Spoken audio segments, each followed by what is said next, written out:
ભવસંભોભીતિભેદનમ સુખ સંપત કરુણા નિકેતનમ વ્રતદાન તપઃ ક્રિયાફલમ સહજાનંદ ગુરુમ ભજે સદા. વ્રતાલય સ ભગવાન જયતિ સાક્ષાત. શ્રી સ્વામિનારાયણ સંપ્રદાયનું શિરમોડ સ્થાન એટલે કે વડતાલ ધામ, કે જ્યાં અનંત કોટી બ્રહ્માંડના આધાર પુરુષોત્તમ નારાયણ પોતાના પ્યારા પરમહંસોની સાથે જે સ્થાનને વિશે અનંત લીલાઓ કરી છે, સંપ્રદાયને વિશે કરવાના મુખ્ય કાર્ય જ્યાં ભગવાન શ્રી હરિ રહીને કર્યા છે, એવા વડતાલ ધામને વિશે વિરાજમાન આપણા સૌના આરાધ્ય પ્રગટ એવા શ્રી હરિકૃષ્ણ મહારાજ, શ્રી લક્ષ્મીનારાયણ દેવ, શ્રી ધર્મદેવ, ભક્તિમાતા વાસુદેવ આદિક દેવોના પાવન સાનિધ્યમાં વિક્રમ સંવત 2082 અષાઢ સુદ પૂર્ણિમા વ્યાસ પૂર્ણિમાના પાવન પવિત્ર દિવસે આ પવિત્રાનંદ સ્વામીના દિવ્ય સભા મંડપમાં આપ સર્વ ભક્તજનોને, જેમણે ગુરુપદનો મહિમા, સંપ્રદાયની મૂળભૂત વિચારધારા, ભગવાન શ્રી હરિના મતને વિશે ખૂબ સરસ મજાની કથાનું શ્રવણ કરાયું છે, એવા આપણા વક્તા મહોદય સદગુરુ સ્વામી શ્રી નીલકંઠ ચરણદાસજી સ્વામી,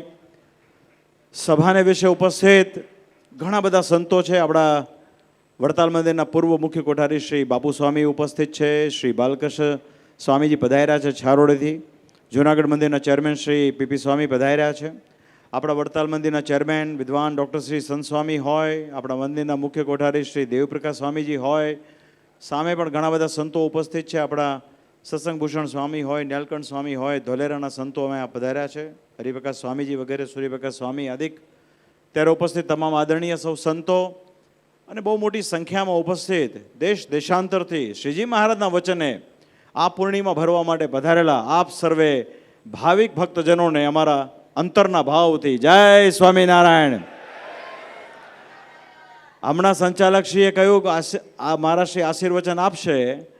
વડતાલની ભૂમિમાં આજે જે પૂર્ણિમા ભરવા માટે જે ભક્તજનો આવ્યા છે અને જે ભક્તજનો ઓનલાઈનના માધ્યમથી આ પ્રસંગને નિહાળી રહ્યા છે, એ બધા જ ભક્તોની ઉપર હરિકૃષ્ણ મહારાજની સંપૂર્ણ કૃપા અને આશીર્વાદ પ્રાપ્ત થઈ ચૂક્યા છે. અમે પૂજાવિધિ કરતી વખતે મહારાજના ચરણમાં એ જ પ્રાર્થના કરી છે. આપણે બધા જાણીએ છીએ કે ભગવાન શ્રી હરિએ અતિ કરુણા કરીને આ સંપ્રદાયની સ્થાપના પોતે સ્વયં કરી છે. હવે સંપ્રદાયનો બીજો અર્થ થાય છે ગુરુ પરંપરા.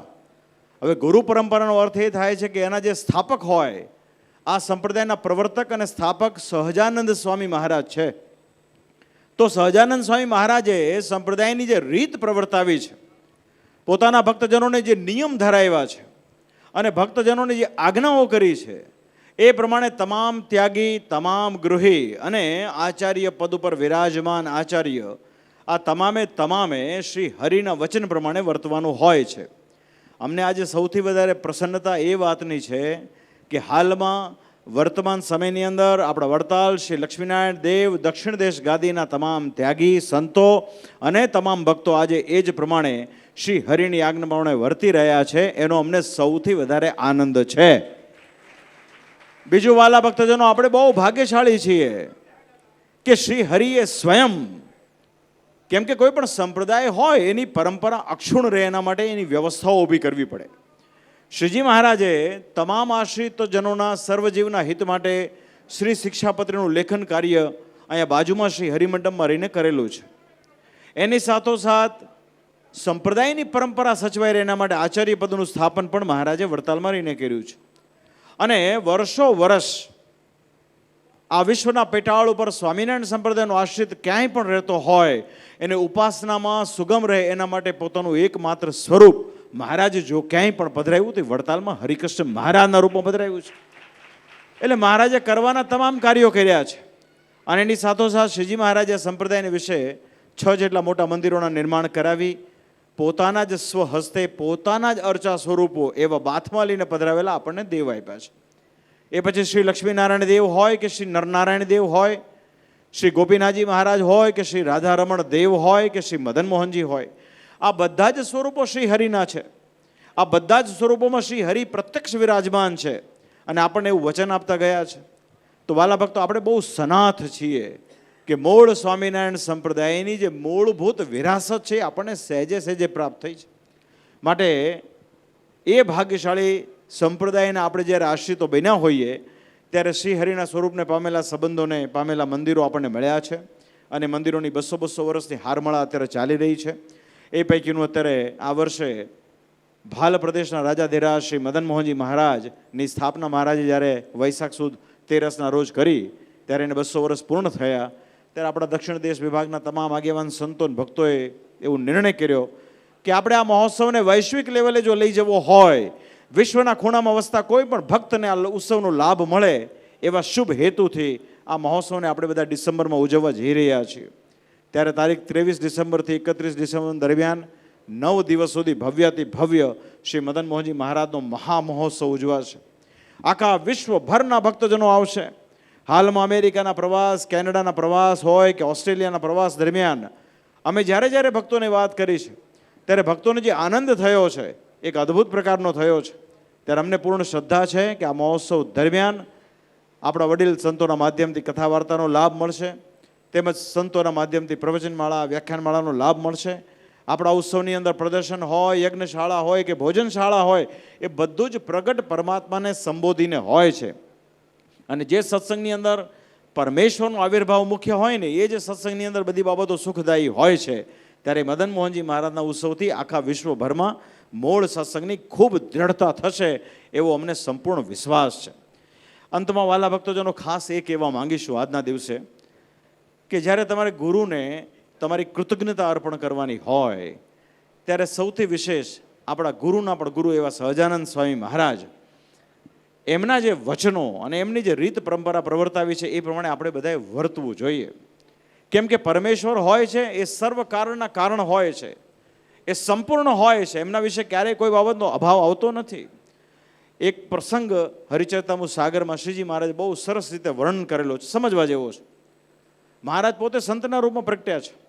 મહારાજે એમ કીધું છે કે આ સંપ્રદાયની અંદર, આ સનાતન હિન્દુ ધર્મમાં ભગવાનનું પ્રાગટ્ય બે રીતે થાય છે. એક રાજા રૂપે થાય અને એક સંતના રૂપમાં થાય છે. રાજા રૂપે થાય છે ત્યારે 39 લક્ષણે યુક્ત હોય છે અને સામ દામ દંડ ભેદ આદિક રીતે વર્તતા હોય છે. પણ જ્યારે સાધુ રૂપે ભગવાન પ્રગટે છે ત્યારે અતિશય અહિંસામય વર્તે છે અને જીવાત્માનું કેમ રૂડું થાય એવો વિચાર કરતા હોય છે. ત્યારે શ્રીજી મહારાજ આ વખતે પોતે સંતના રૂપમાં પ્રગટ્યા છે અને મહારાજે સંપ્રદાયનો એક બહુ જેને કહેવાય એક સિદ્ધાંત સ્થાપિત કર્યો છે. ત્યારે એક પ્રસંગ એવો થયો કે જ્યાં મહારાજે આગળ તમામ સંતો બેઠા છે. એમાં મુક્તાનંદ સ્વામી બેઠા છે, બ્રહ્માનંદ સ્વામી બેઠા છે, આનંદાનંદ સ્વામી બેઠા છે, નિત્યાનંદ સ્વામી બેઠા છે, નૃસિંહાનંદ સ્વામી બેઠા છે, મોટા આત્માનંદ સ્વામી બેઠા છે, કૃપાનંદ સ્વામી બેઠા છે, નૃસિંહાનંદ સ્વામી આદિ અનેક સંતો બેઠા છે. ત્યારે શ્રીજી મહારાજે કીધું કે તમે અમારા વચનને મુખ્યપણે માનો છો, અમે જે જે ચરિત્રો કર્યા છે, જે જે લીલાઓ કરી છે એને તમે મોક્ષપ્રદ માનો છો. પણ કાલે જ્યારે અમે સત્સંગમાં ન હોઈએ ત્યારે અમે એક પ્રશ્ન પૂછીએ છીએ તમને કે જ્યારે કાલે અમે સત્સંગમાં ન હોઈએ ત્યારે અમારે ઠેકાણે આ મુક્તાનંદ સ્વામી હોય તો એનું ધ્યાન કરાય કે કેમ? આ એક પ્રશ્ન છે. આ પ્રશ્નનો ઉત્તર કરો.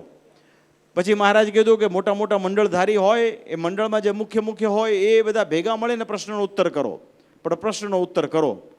વિસ્તાર ખૂબ લાંબો છે. આ હરિચરિતામૃત સાગરના 17મા પૂરની અંદર 83-84ના તરંગમાં આખી વાર્તા છે. ત્યારે રમતા સંતો એવો શબ્દ વાપર્યો છે જે અહીંયા મોટાભાગના સંતોને ખ્યાલ હોય. એ લોકોએ એમ કહ્યું કે ના મહારાજ, તમારા સિવાય અમે કોઈનું ધ્યાન કરીએ તો વ્યભિચારીની ભક્તિ થાય. પછી બીજા બધા સંતોએ ઉત્તર કર્યો પણ યથાર્થ થયો નહીં. ત્યારે નિત્યાનંદ સ્વામીનો યથાર્થ ઉત્તર કર્યો છે. મહારાજ કે સ્વામી કે તમે તો સર્વ કારણના કારણ છો, પુરુષોત્તમ નારાયણ છો. તમારું જે સંત તમારા વચને, તમારી આજ્ઞા પ્રમાણે, તમારી વિચારધારા પ્રમાણે, તમારી રુચિ પ્રમાણે જે સંત તમારું પ્રવર્તન કરાવે તો એ સંતના વચને કરીને નિશ્ચય મોક્ષ થાય, એ સંતના ધ્યાને કરીને ન થાય. તો સંપ્રદાયની રીત સમજવા જેવી છે. શ્રીજી મહારાજે પછી બહુ વિસ્તારથી અંદર વાત કરી છે. મહારાજ કે ભગવાન પ્રગટ થાય છે ને જેટલા પણ ભગવાન, એ કોઈ એમ કહેતા નથી કે અમે ભગવાન છીએ. એ તો એના પ્રતાપથી સમગ્ર જગતને માલુમ થાય છે. પણ અનીતિમાં વર્તતા એવા ઘણા મનુષ્યો જે પોતે હું ભગવાન છું એમ કહેતા હોય ત્યારે મહારાજ કે સમગ્ર બ્રહ્માંડનું જે પાપ હોય એ હું ભગવાન છું એવું કહીને પોતાનું ધ્યાન જે કરાવતા હોય ને એને લાગે છે. ભગવાન તો એક જ છે અને એ ભગવાન આપણને મળી ગયા છે ને એ ભગવાન આપણા ઈષ્ટદેવ ભગવાન સ્વામિનારાયણ છે. તો બસ વહાલા ભક્તજનો આ વાત કાયમ લક્ષ્ય રાખવું. જગતમાં ઘણી બધી બાબતો હોય છે. સ્વામિનારાયણ સંપ્રદાય એકમાત્ર એવો સંપ્રદાય છે કે જેમાં શ્રીજી મહારાજે એટલું બધું ઐશ્વર્ય મૂક્યું છે કે આજે કોઈ પણ આજે કોઈ પણ સ્વામિનારાયણના નામે ચાલુ કરે તો એનું ચાલે, એવો સ્વામિનારાયણ સંપ્રદાયનો પ્રતાપ છે. આપણે બધા જાણીએ છીએ કે વર્તમાન સમયમાં ઘણી બધી બાબતો આપણને જોવા મળતી હોય, પણ એટલું યાદ રાખજો કે જેને સ્વામિનારાયણના નામે સ્વામિનારાયણ સંપ્રદાયના શાસ્ત્રોનું અનુસરણ કરીને ઘરની દેશી કાઢી હોય એને કાળાંતરે બાધ આવે છે. એકમાત્ર ઓરિજિનલ સ્વામિનારાયણ સંપ્રદાય કે જે બે દેશ ગાદી કહેવાય, જે શ્રીહરિએ સ્થાપેલા મંદિરો કહેવાય, શ્રીહરિએ રચેલા ને રચાવેલા શાસ્ત્રો કહેવાય, અને મહારાજે કહેલા વચનામૃતો, મહારાજે પ્રવર્તાવેલી જે રીત હોય, જે વડતાલના 18મા વચનામૃતમાં મહારાજે ભારપૂર્વક કહ્યું કે અમારા આશ્રિતોએ 5 બાબત અવશ્યપણે જાણવી, અવશ્યપણે. કેમ કે મહારાજને ખબર હતી કે કાળાંતરે કળિયુગની અંદર કાળા માથાનો માણસ ગમે તેમ કરીને પોતાની તરફ ખેંચવાનો, ત્યારે મહારાજે આ વાત પર બહુ ભાર મૂક્યો છે. મહારાજ કે એક તો આ ઉદ્ધવ સંપ્રદાય છે, બીજું મહારાજે જે ગુરુ પરંપરાની વાત કરી છે, મહારાજે કીધું અમારા આશ્રિતોએ અવશ્યપણે જાણી લેવી. અમારા ગુરુ શ્રી રામાનંદ સ્વામી, અને રામાનંદ સ્વામીને સ્વપ્નને વિશે શ્રી રંગ ક્ષેત્રમાં જે ભાગવતી દીક્ષા આપી એવા શ્રી રામાનુજાચાર્યજી એના ગુરુ, અને અમે અમારા સંપ્રદાયમાં ધર્મકુળની અંદર આચાર્ય પદનું સ્થાપન કર્યું છે, એની રીત જાણી લેવી. ત્રીજું, અમારા સત્સંગીના જે ધર્મને નિયમ એ અવશ્યપણે જાણવા. ચોથું, અમે જે પ્રમાણભૂત 8 શાસ્ત્રો કયા છે 8 શાસ્ત્રોને જાણી લેવા. અને પાંચમું, આપણા ઈષ્ટદેવ ભગવાન શ્રી કૃષ્ણના સ્થાનક સેવક અને કાર્યના ભેદથી ઘણું બધું બહુપણું છે, પણ એ પણ ખાસ કરીને જાણવું. તો આ સંપ્રદાય વાલા ભક્તજનો એ હિન્દુ સનાતન ધર્મનો જ એક આગવો એક સંપ્રદાય કહી શકાય. એવા સંપ્રદાયના આપણે આશ્રિત છીએ, માટે આપણે ભાગ્યશાળી છીએ, અને 200 વર્ષે પણ આપણે એ રીતને વર્તી રહ્યા છીએ.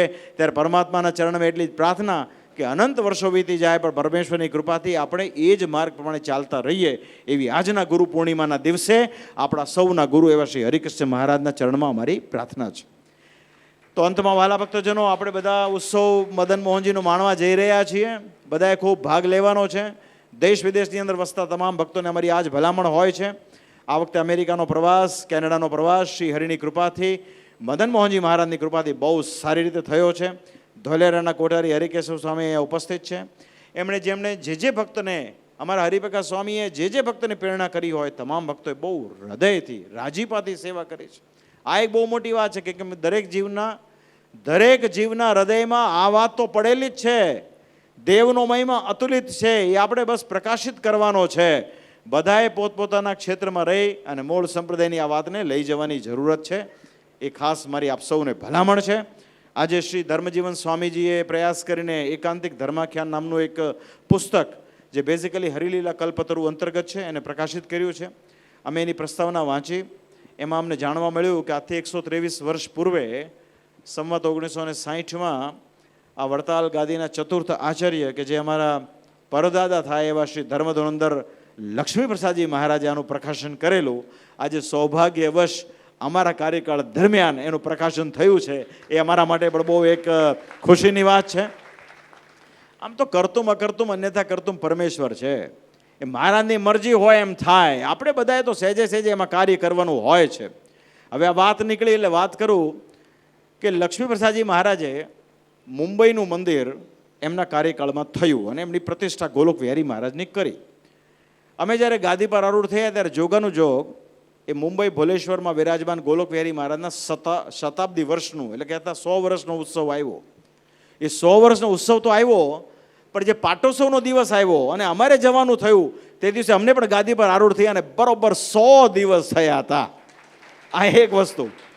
બીજી વસ્તુ કે શ્રીજી મહારાજ, આપણે જે હરિકૃષ્ણ મહારાજના સિંહાસનો જોઈએ છીએ, લક્ષ્મીનારાયણ દેવના સિંહાસનો જોઈએ છીએ, આ બધા સિંહાસનો લક્ષ્મીપ્રસાદજી મહારાજના સમયમાં સુવર્ણના થયા હતા. પણ જ્યારે વર્ષ 2006ની અંદર શ્રી હરિકૃષ્ણ મહારાજ મહોત્સવ 1નું નિર્માણ થયું ત્યારે તમામ આપણા કોઠારી શ્રી બાપુ સ્વામી બેઠા છે, એવું નક્કી કર્યું કે આપણે સિંહાસનોને પુનઃ સુવર્ણથી મંડિત કરીએ. ત્યારે સુવર્ણથી સિંહાસન મંડિત કરવાનો જે અવસર આવ્યો, તો જે લક્ષ્મીપ્રસાદજી મહારાજે 100 વર્ષ પહેલાં કરેલા એ સુવર્ણ સિંહાસનને મંડિત કરવાનો અવસર અમારા સમયગાળામાં અમને પ્રાપ્ત થયો. પછી એનાથી પણ એક સ્ટેપ આગળ અહીંયા જે આપણે બધા આપણે જોઈ રહ્યા છીએ અક્ષરભુવન, વિહારીલાલજી મહારાજે એની શરૂઆત કરેલી. પ્રસાદીની વસ્તુઓ ચારે બાજુથી સંપ્રદાયમાં વિહારીલાલજી મહારાજે સંગ્રહિત કરી અને એમના હૃદયનો એવો ભાવ કે શ્રીજી મહારાજની પ્રસાદીની વસ્તુઓનું એક સરસ મજાનું સંગ્રહાલય થાય, તેનું અક્ષરભુવનનું નિર્માણ થયું. પણ એ આચાર્ય શ્રી લક્ષ્મીપ્રસાદજી મહારાજના સમકાલીન સમયમાં એનું ઉદ્ઘાટન થયું. આજે 100, 150, 125 વર્ષના વાણા વીતી ગયા આજે ફરી એક વખત એક નૂતન અક્ષરભુવનનું નિર્માણ વડતાલ સંસ્થાન દ્વારા થઈ રહ્યું છે, તો ભવિષ્યમાં એનો ઉદ્ઘાટનનો અવસર પણ અમને પ્રાપ્ત થશે. આ પણ એક પરમેશ્વરની કૃપા છે. તો વાલા ભક્તજનો, આ સત્સંગની અંદર ભગવાનની કૃપાથી વિશેષ કાંઈ છે નહીં, અને ભગવાનના રાજીપા માટે જ આપણે બધા મહેનત કરતા હોઈએ છીએ. આપણા બધાનું એક જ લક્ષ્ય હોય છે કે ભગવાન રાજી કેમ થાય. તો પરમેશ્વર સત્સંગની મૂળ પાયાની સેવા કરવાથી રાજી થતા હોય છે. માટે નાની મોટી જે બાબતો હોય એને વિસારીને આપણે બધાએ આપણામાં જે શક્તિઓ રહેલી હોય એનો સદુપયોગ કરીને આ સત્સંગના ઉત્કર્ષ માટે કરવાનો હોય છે. અને અત્યારે હાલમાં એ થઈ રહ્યું છે. હાલમાં આપણું વડતાલનું ટેમ્પલ બોર્ડ હોય કે આપણા ધોલેરા મંદિરના કોઠારીશ્રી હોય કે આપણા જૂનાગઢના ચેરમેન બધા અહીંયા ઉપસ્થિત છે, આપણા ગઢડાના ચેરમેન આદિ, જેમના વિશે સંત સ્વામીએ હમણાં સરસ બધી વાત કરી. ખૂબ વિકાસના કાર્યો થઈ રહ્યા છે. આપણે બધાએ સંપીને મળીને કરવાનું છે. અને મહારાજનો જે એક સંકલ્પ હતો કે ભાઈ અમારા દાખલા સામું જોજો, એ આપણે સાર્થક કરવાનું છે. એ ખાસ મારી આ ગુરુ પૂર્ણિમાના પાવન પર્વે આપ સૌને ભલામણ. તો અંતમાં શ્રી હરિ આપ સૌનું ખૂબ મંગળ કરે. ગુરુ પૂર્ણિમાના પર્વે વડતાલ વિહારી હરિકૃષ્ણ મહારાજ, શ્રી લક્ષ્મીનારાયણ દેવ, શ્રી ગોપીનાથજી મહારાજ, શ્રી રાધારમણ દેવ, શ્રી મદન મોહનજીની સંપૂર્ણ કૃપા આપ સર્વ ભક્તજનો પર ઉતરતી રહે એવી હૃદયથી એમના ચરણમાં પ્રાર્થનાની સાથે મારા ભાવથી જય સ્વામિનારાયણ.